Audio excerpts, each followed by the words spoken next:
আচলতে ইয়াত মই দেখিছে যে পাৰ্লিয়ামেণ্ট আৰম্ভ হ'ব 20 তাৰিখৰ পৰা এনেকুৱা কিছুমান ইছ্যু আছে যিবিলাক সম্পৰ্কত ফাইনেল আমি কথাখিনি অলপ অৱগত হ'ব লাগে, অৱগত হৈ ইয়াৰ ডিটেইলছ অলপ লাগে। আৰু লগতে কিছু সংগঠন আৰু লোকে লগ কৰাৰ কথা আছিলে, কিন্তু আপোনালোকে দেখিছে যে আমি অসম বাহিৰত বিজি থকাৰ কাৰণে আহিব পৰা নাছিলোঁ। সেইকাৰণে আচলতে মই লগ কৰাৰ কাৰণে আহিছোঁ। আৰু বিশেষকৈ আপোনালোকৰো বহুত দিনৰ পৰা আমাৰ লগ পোৱা নাছিলে, সেইকাৰণে এবাৰ ভাবিলোঁ যে পাৰ্লিয়ামেণ্টৰ আগতে এবাৰ নিশ্চয় চৰ্চা কৰাৰ প্ৰয়োজন আছে। বিশেষকৈ সমষ্টি নিৰ্ধাৰণক লৈ সমষ্টি নিৰ্ধাৰণক লৈ কোকৰাঝাৰ সমষ্টি হিচাপে এফালৰ পৰা কোকৰাঝাৰ আগতে 9খন ডিষ্ট্ৰিক্ট আছিলে। ইয়াত 2খন বা 3খন ডিষ্ট্ৰিক্ট কভাৰ হ'লেতো প্ৰশাসনিক হেৰিৰ পৰা এটা ভাল হয়। আৰু বিশেষকৈ BTC নন BTCটোৰ কাৰণে যথেষ্ট অলপ খেলি মেলি বা এনেকুৱা কথা আছে, সেইবোৰ ঠিকে আছে। কিন্তু তেওঁলোকে পলিটিকেল এটা মটিভেশ্যন লৈ কিনে যেনেকুৱা ধৰণে নিজৰ খেল খুচি মতে সমষ্টিবিলাক কাটিছে, এইটো কিন্তু ঠিক হোৱা নাই।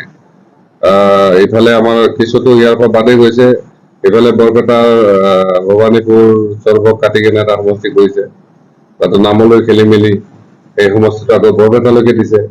কোকৰাঝাৰ সমষ্টি দি পিনে 9টা সমষ্টি পেলাই দিছে, তামোলপুৰ সমষ্টি আকৌ মানে দৰঙলৈ গৈছে।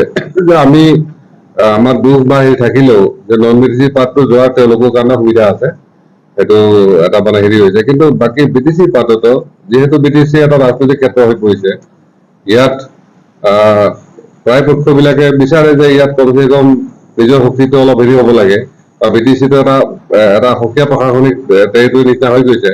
সেইকাৰণে ইয়াত কমচে কম 2টা সমষ্টি হ'ব লাগে, 2টা এটা ৰিজাৰ্ভ হয়, এটা নন ৰিজাৰ্ভ হ'ল। আমাৰ তামোলপুৰত আকৌ এটা হৈছে যে তামোলপুৰ আগতে নন ৰিজাৰ্ভ আছিলে, এইটো আকৌ ৰিজাৰ্ভ কৰিবলৈ গৈছে। মই ভাবোঁ এই বিষয়বিলাক নিৰ্বাচন কমিশ্যনে এইটো নিশ্চিতভাৱে চোৱা ভাল।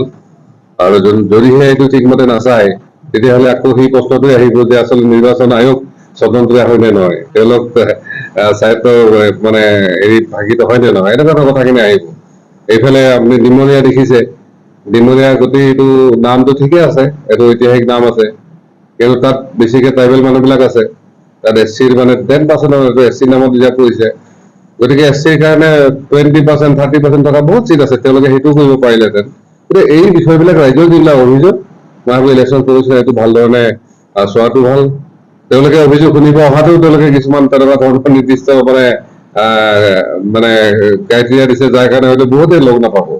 মই ভাবোঁ এই বিষয়টো যদিহে নিৰ্বাচন আয়োগে সোনকালে ঠিক নকৰে, এনেকুৱা ধৰণে যদি তেওঁলোকে কৰে স্বেচ্ছাচাৰী ভাৱে, কিন্তু আহি থকা জুলাই এটা অশান্তি পৰিস্থিতিৰ সৃষ্টি হ'ব।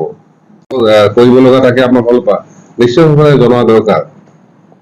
ইলেকশ্যন দেখিলে তাতে জিকাৰ সম্ভাৱনাটো আছে, ইয়াৰ কোনো সন্দেহেই নাই। আৰু কোকৰাঝাৰৰ প্ৰেক্ষাপটত আপোনালোকে দেখিছে যে ইয়াত এটা পক্ষত BPF, BJP বা UPPL থাকিব, কোনো সন্দেহ নাই, আৰু আদাৰ্ছত আমি থাকিম। গতিকে মই ভাবোঁ ইয়াত যিমানে দুৰ্ভিক্ষ হৈ যাব, সিমানে আচলতে ইলেকশ্যনটো বেছি ভাল হ'ব, কেম্পেইনটো ভাল হ'ব, আৰু ইলেকশ্যনত ৰাইজৰ অংশগ্ৰহণটো ভাল হ'ব।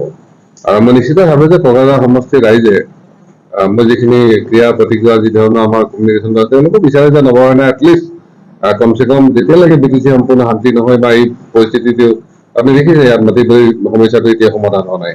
ইয়াত ভাষিক কথাখিনি বাৰে বাৰে এনেকুৱা ধৰক তাতে এতিয়াও কিছুমান ৰেডিকেল চেঞ্চৰ লোক আছে, যিসকলে বেলেগ ভাষীবিলাকক তেনেকুৱা ধৰণৰ হেৰি কৰে। আৰু সুবিধাৰ ক্ষেত্ৰত আপোনালোকে দেখিছে যেনেকুৱা ধৰণৰ বহু অভিযোগ আহিছে যে যিখিনি চৰকাৰে সুবিধা হ'বলৈ বহুতে পোৱা নাই।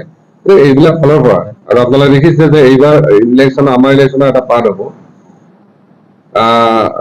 আমি কেৱল কোকৰাঝাৰ সমষ্টি নহয়, ভাৰতবৰ্ষৰ বিভিন্ন প্ৰান্তত এইবাৰ ইলেকশ্যন খেলিব গৈ আছো।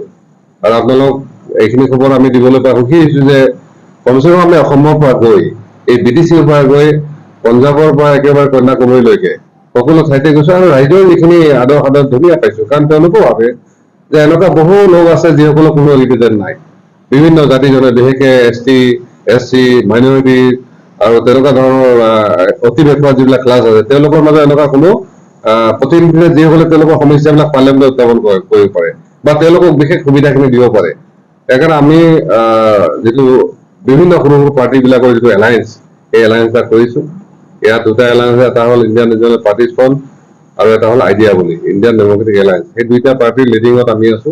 আৰু আহি থকা দিনত আমি যিমান সৰু সৰু 500-600 পাৰ্টি আছে, সকলো লগ লাগি এইটো MPৰ হওক, MLAৰ হওক, এনেকুৱা ধৰণে এটা ৰাজনৈতিক ইণ্টাৰফেয়াৰেন্স আমি কৰাৰ কাৰণে চলি আছে বস্তুটো। আৰু মই ভাবোঁ ইয়াত নিশ্চিতভাৱে আমি কোকৰাঝাৰ নিচিনা ছাকচেছ হ'ব পাৰিম। আৰু কোকৰাঝাৰ ৰাইজক মই এইখিনি এইকাৰণে জনাইছো যে আচলতে গোটেই ক্ৰেডিটটো ৰাইজৰ।